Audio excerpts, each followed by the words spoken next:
Good morning to all my friends and family, and welcome to this episode of Jim's 5 a.m. Club. We had a lot of rain last night. There was thunder, there was lightning, the rain was sheeting down and coming in sideways. It was a spectacular night, and quite a few lightning bolts hit somewhere here on the water. Not exactly what they hit, but it was really, I guess, quite scary, to tell you the truth. But today's another day, and the lull usually precedes a storm, and also after a storm it's a lot quieter as well. Anyway, what I want to do today is go on a walk and talk, and I want to take you through a book summary. Today's book summary, today's journey, is entitled Age of Ambition. Age of Ambition. And it's a book written by Evan Osmos. An interesting book which talks a little bit about our future, how our futures are created, and something just to mull over and to consider, and to see if we can incorporate it into our lifestyle. So the author kicks off with a very, very thoughtful quote to get us, I guess, moulded to his message. And he says that hope is like a path in the countryside.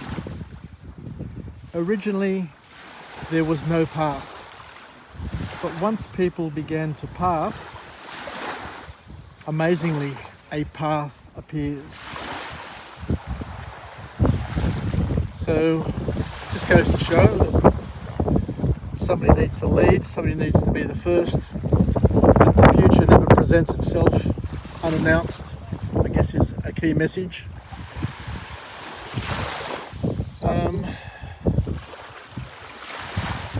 As you can see, it's a little bit overcast, and it may bring a bit of rain, but hopefully I'll stay dry for as long as possible. So the author here talks a little bit about China, and China's in the news a lot lately for good and mainly bad reasons, I guess, these days. But the author here reminds us that China has become a superpower, and I was genuinely surprised to hear that they have actually landed a rover on Mars. You know, for a country that is still considered a developing nation and not subject to the rules of the Paris Agreement and all the other important environmental sort of missions. It's a really advanced country, and it comes as no surprise that China is the largest exporter in the world. It's come from nowhere 30 years ago when I was a kid. It's come from nowhere and is now one of the largest exporters in the world. And most impressively of all, China has lifted 700 million of its people out of poverty, and are now considered middle class or working class.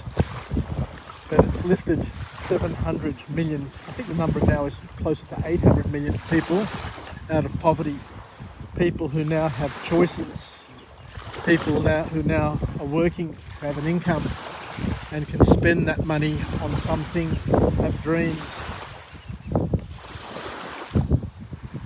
So the next point that the author makes is that the people of China have more influence on its rise to power than the government did. So for those who know Chinese people, and I've got lots of Chinese friends, Chinese are very industrious, they are very focused, they work as a community to support each other, and wherever they go, they are the foundation members of business, of enterprise, and they just have an energy. They just have a special energy about them, and they have a strong work ethic where they love to work, love to accumulate, love to spend, and love to make a difference.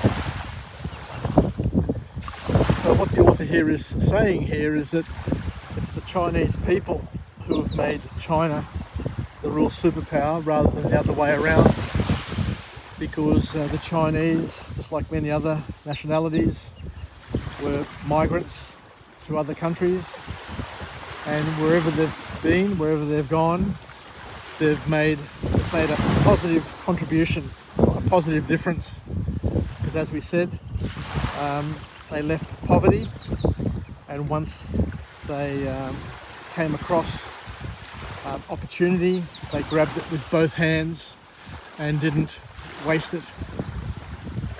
So it's the Chinese people who have made the difference, made China the superpower that it is today. And Chinese communities throughout the world are also I guess special and very, very effective at what they do. And as the author reminds us, this drive for success is an abundant trait in the Chinese people. You know, there are some cultures that you just know are wide for success, are wide for progress, are wide for outcome, and are great at what they do. And this whole ambition thing began to shine in China once individuals were allowed to start their own businesses.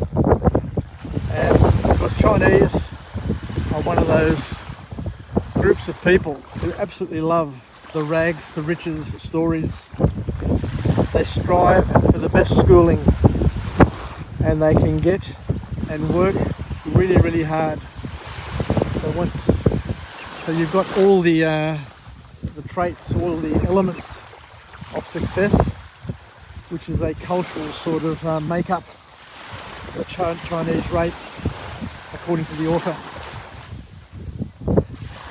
So the author then finishes off with his third formal point, where he says that individuality is finally starting to grow in China after a long time of government oppression. As I mentioned before, for many, many years, the earlier generations saw their role as representing China and helping China become powerful through their own enterprise. But what's starting to happen now, according to this author, is that there is a bit of a turn, and that people are starting to, I guess, change that focus and to spend more time focusing on their own identity as opposed to the identity of their country. And I guess it's just normal for people to want to express themselves once they achieve a certain level of success.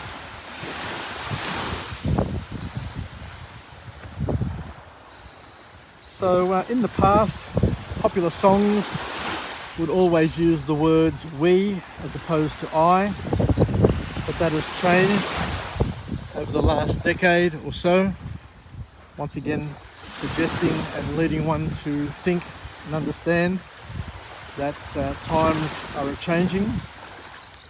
And post the 1980s,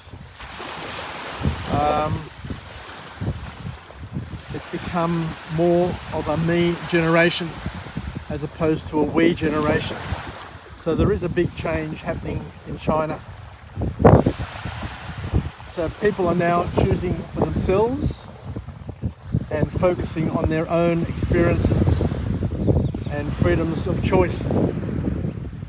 So it just goes to show that sooner or later, a system that I guess thrived on I guess oppression and central management and all of that will eventually come to an end as people become more financially independent and secure. And it's all been brought about, I guess, to a certain extent by the successes, as we said, but also by the internet, social media, which allows people, many people, to be able to connect to the outside world. And as I said, because China and the Chinese people have been successful migrants across the world, it also means that the network of the mainland Chinese to the Chinese diaspora is also quite powerful and can be of a great assistance and an eye-opener. So thank you very much once again for joining me on this episode of Jim's 5am Club. I look forward to coming to you again from a different location with a different messages of empowerment from all of these different book summaries that we come across, so that we can become and be partners in each other's growth and development, so that we can live, learn and pass it on and grow day by day, stroke by stroke, step by step, by applying the OPE, the other people's experiences that we pick up, and the remorsels.